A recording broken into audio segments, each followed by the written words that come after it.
Hi, it's me again, I'm back. Halo, saya Fitri Handayani dengan NIM 2210417638 kelas M2. Baiklah, di sini saya akan menjelaskan materi tentang menentukan ukuran sampel atau responden dalam penelitian bisnis. Cara menentukan ukuran sampel atau responden dalam penelitian kuantitatif.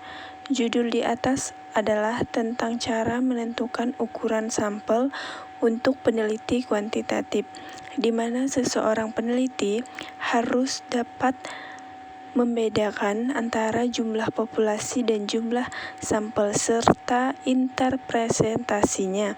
Hal mendasar ini menjadi sangat penting manakala Anda sedang menyusun suatu peneliti akademiks.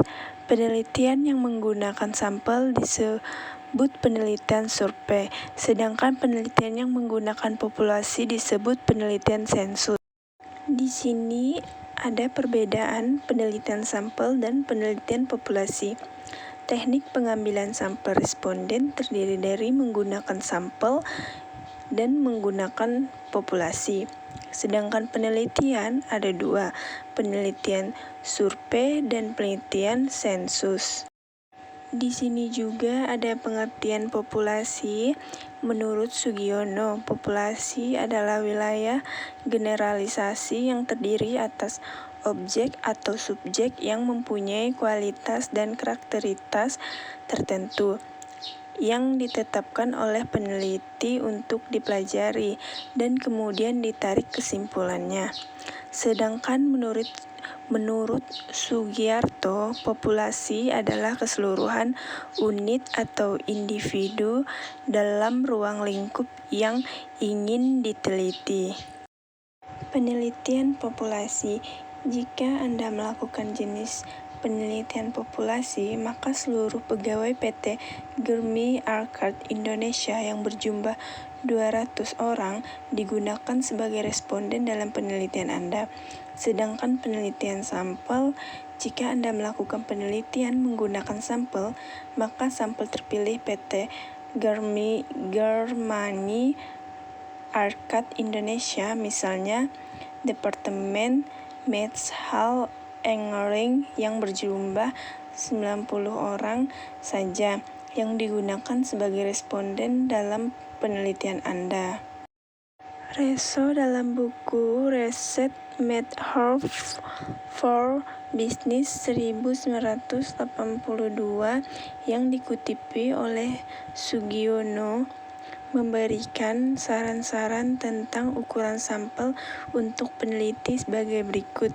Yang pertama, ukuran sampel yang layak dalam peneliti adalah antara 30 sampai dengan 500.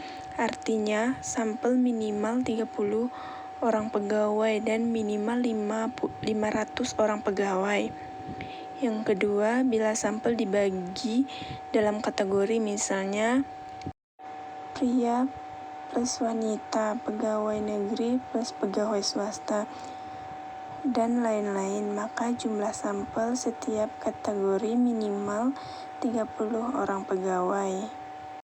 3. Bila dalam penelitian akan melakukan analisis dengan multivariat, misalnya korelasi atau registrasi berganda, maka jumlah anggota sampel minimal 10 kali dengan jumlah variabel yang diteliti. Misalnya variabel penelitiannya ada 5, independen ditambah dependen, maka jumlah anggota sampel sama dengan 5 kali 10 sama dengan 50 responden. Yang keempat, untuk penelitian eksperimen yang sederhana yang menggunakan kelompok eksperimen dan kelompok kontrol, maka jumlah anggota sampel masing-masing antara 10 sampai 20. Sekian yang bisa saya sampaikan. Saya ucapkan terima kasih.